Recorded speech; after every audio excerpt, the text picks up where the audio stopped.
سورۃ الاخلاص. سورۃ الاخلاص، سورۃ الفلق اور سورۃ الناس، ان تین سورتوں کو المعوذات کہا جاتا ہے. ایسی صورتیں جن کے ذریعے اللہ تعالی کی پناہ لی جاتی ہے ہر طرح کے شر سے بچنے کے لیے. سورۃ الاخلاص جس کے کئی نام ہیں، تقریباً 20، اور یہ سورت 1/3 قرآن کے برابر ہے، یعنی اتنی اہم سورت ہے. گویا اگر آپ اس کو سمجھ جائیں تو 1/3 قرآن آپ کو سمجھ آ گیا. کیونکہ قرآن مجید میں 3 طرح کے احکامات ہیں، 3 طرح کے علوم ہیں: توحید، احکام اور قصص.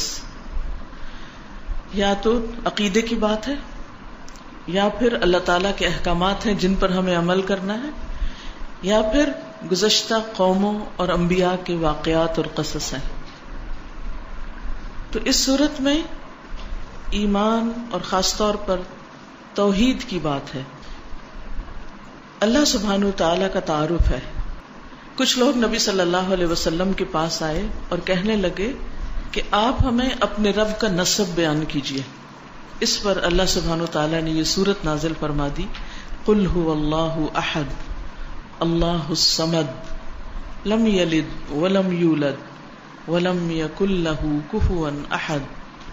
کہ اللہ سبحانہ و تعالیٰ تو ایک ہے، اللہ بے نیاز ہے، اس نے کسی کو جنم نہیں دیا، نہ وہ کسی سے جنم دیا گیا.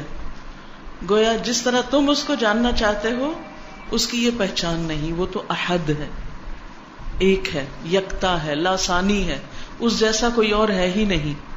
اپنی ذات میں، اپنی صفات میں، اپنے ناموں میں، ہر چیز میں کامل، مکمل، پرفیکٹ، ہر عیب سے پاک، ہر شریک سے پاک، ہر مثال سے پاک، بیٹے سے پاک، بیٹیوں سے پاک، بیوی سے پاک، ساتھیوں سے، ہمسر، ہر ایک سے پاک.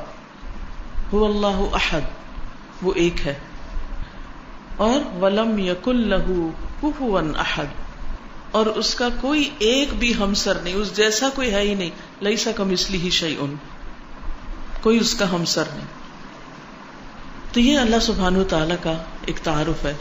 اس سورت کی اتنی زیادہ اہمیت ہے کہ نبی صلی اللہ علیہ وسلم اسے صبح فجر کی سنتوں میں سے دوسری رکعت میں پڑھا کرتے تھے، قل یا ایھا الکافرون کے ساتھ. پہلی رکعت میں وہ، دوسری میں یہ.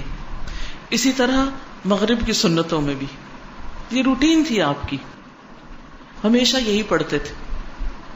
گویا دن چڑھے بھی اور دن کے غروب ہونے پر کی نمازوں میں سورۃ الاخلاص.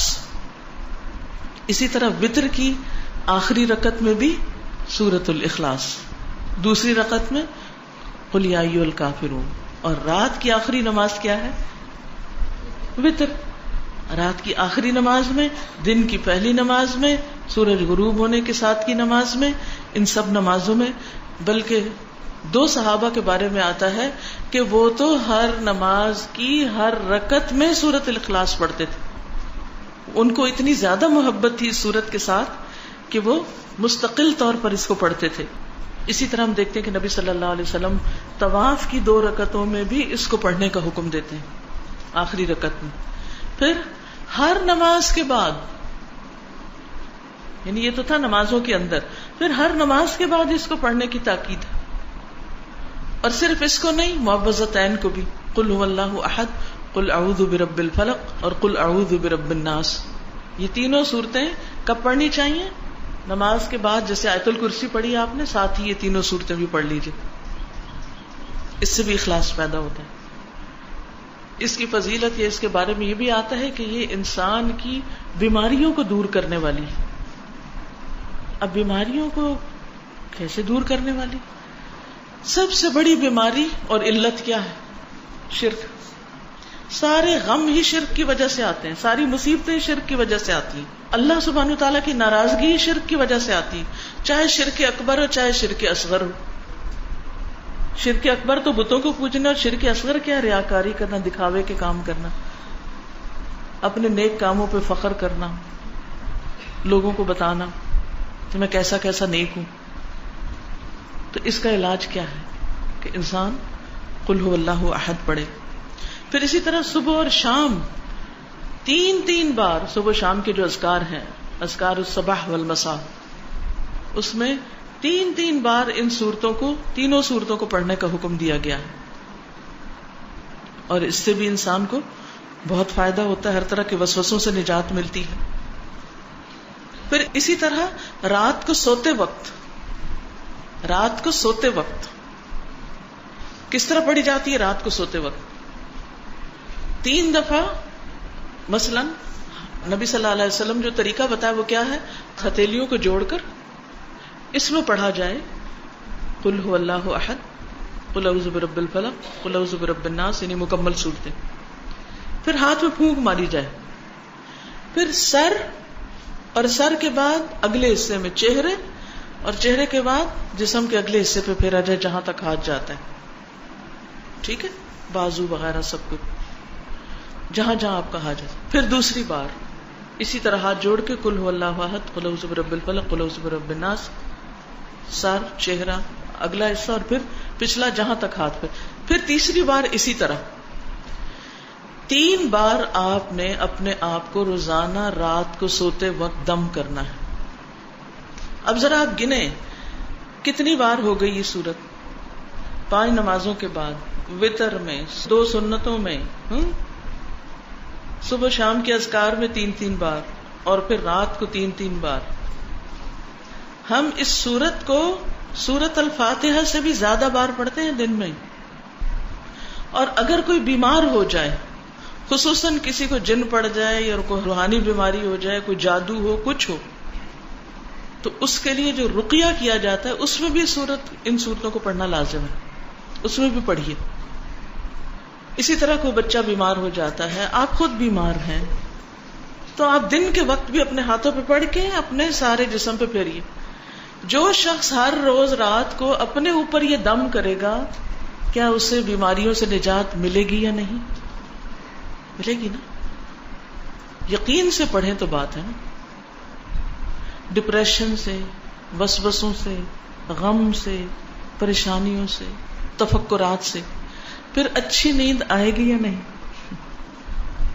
آئے گی نا، کیونکہ آپ نے ان سب چیزوں سے چھٹکارا حاصل کیا. نبی صلی اللہ علیہ وسلم اپنی زندگی کے آخر تک یہ معمول روزانہ کرتے رہے. آخر میں جب آپ بہت بیمار اور لاغر ہو گئے تو حضرت عائشہ نے آپ ہی کے ہاتھوں پہ پڑھ کے آپ کے ہاتھوں کو اس طرح جسم پر جہاں تک وہ جاتے تھے پھیرا، ان کی برکت کی وجہ سے. تو اس سے آپ اندازہ لگا سکتے ہیں کہ اس سورت کی ہماری عملی زندگی میں کتنی زیادہ اہمیت ہے. نہ صرف یہ کہ اس سورت کی بلکہ اگلی 2 سورتوں کی بھی. نبی صلی اللہ علیہ وسلم نے ایک موقع پر ایک لشکر کا امیر کسی کو بنا کر بھیجا، تو وہ ان کو نماز کی امامت بھی کراتا تھا، جماعت کراتا. جب وہ جماعت کراتا تو ہر رکعت کا اختتام قل هو اللہ پہ کرتا، یعنی کچھ اور بھی پڑھتا مگر قل هو اللہ لازمی پڑھتا. اب لوگوں نے اس وقت تو کچھ نہیں کہا، لیکن واپس آ کر نبی صلی اللہ علیہ وسلم سے پوچھا کہ اس نے ایسا کیوں کیا، یہ ایسا کیوں کرتا تھا؟ آپ نے فرمایا اسی سے پوچھو کہ وہ ایسا کیوں کرتا تھا. لوگ اس کے پاس گئے اور انہوں نے کہا کہ تم ایسا کیوں کرتے تھے کہ ہر رکعت جو ہے اس کا اختتام قل هو اللہ پہ کرتے؟ تو اس نے کہا کہ مجھے اس سورت سے محبت ہے، مجھے اس سورت سے محبت ہے، کیونکہ یہ رحمان کی صفت ہے، یہ رحمان کی پہچان ہے، اس میں رحمان کی صفات بیان ہوئی، اس لیے مجھے اس سورت سے محبت ہے. تو مجھے اللہ سے محبت ہے، لہٰذا میں اللہ کی صفات ہر رکعت میں بیان کرتا ہوں. یعنی اس کو یوں لگتا تھا جیسے اللہ سبحانہ وتعالیٰ کی صفت بیان نہ کی تو گویا جیسے نماز مکمل نہ ہوئی. یہ اس کا اپنا اجتہاد تھا، یہ اس کے اپنے جذبات تھے. تو بہرحال آپ صلی اللہ علیہ وسلم نے اس کے لیے پیغام بھیجا کہ تم اسے جا کر خبر دے دو کہ اس بنا پر اللہ سبحانہ وتعالیٰ بھی اس سے محبت رکھتا ہے. گویا جو شخص اس صورت سے محبت رکھتا ہے اللہ سبحانہ وتعالیٰ اس سے محبت رکھتا ہے. ہم اپنے آپ سے پوچھیں کہ کیا ہمیں بھی اس صورت سے محبت ہے؟ اسی طرح ایک انصاری کے بارے میں آتا ہے کہ وہ مسجد قباء میں امامت کرایا کرتے تھے. آپ نے ان کو اس مسجد کا امام مقرر کر دیا.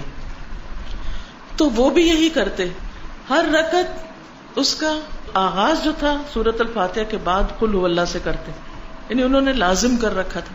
تو جو پیچھے نماز پڑھنے والے تھے انہوں نے کہا کہ بھائی کوئی ایک چیز پڑھایا کرو، یا قل هو اللہ پڑھاؤ یا پھر وہ جو سورت دوسری ہے وہ پڑھاؤ. تو اس نے کہا کہ میں تو اس سے باز نہیں آؤں گا، میں تو ایسا ہی کروں گا. اگر تمہیں یہ پسند نہیں تو جس کو چاہو اپنا امام بنا لو، میں امامت سے دستبردار ہو جاؤں گا لیکن میں قل هو اللہ کو نہیں چھوڑوں گا. کتنی بڑی بات تھی. یہ کون کہتا ہے؟ وہی کہتا ہے نا جس کو اس سورت کی اہمیت اور فضیلت کا پتہ ہو اور اس سے محبت ہو.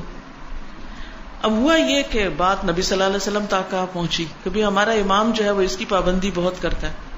تو آپ نے اس سے پوچھا کہ تم ایسا کیوں کرتے ہو؟ اس نے کہا کہ اس لیے کہ مجھے اس سورت سے محبت ہے.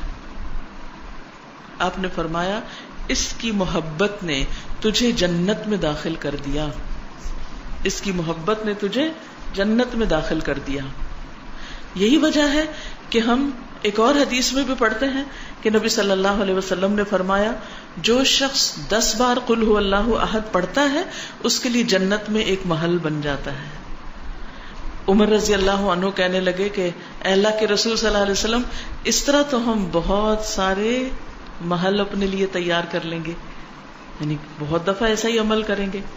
آپ نے فرمایا اللہ کے پاس اس سے بہت زیادہ ہے، بہت اچھا ہے، یعنی تمہارے گمان سے کہیں زیادہ ہے اس کے پاس. اور پھر آپ دیکھیے کہ ایک اور شخص کے بارے میں آتا ہے کہ وہ ایک بار ساری رات اسی سورت کی تلاوت کرتے رہے. نبی صلی اللہ علیہ وسلم کو جب یہ بات پتہ چلی کہ وہ ساری رات ہی پڑھتا رہا تو آپ نے اس کو منع نہیں کیا. اس لیے اگر کوئی اس کو ایک سے زیادہ بار پڑھتا ہے تو کوئی منع نہیں ہے، لیکن اس کے لیے کوئی جگہ، کوئی وقت، کوئی گنتی، کوئی ہنسا کچھ مقرر نہیں. تو یہ ہے سورۃ الاخلاص کی اہمیت اور فضیلت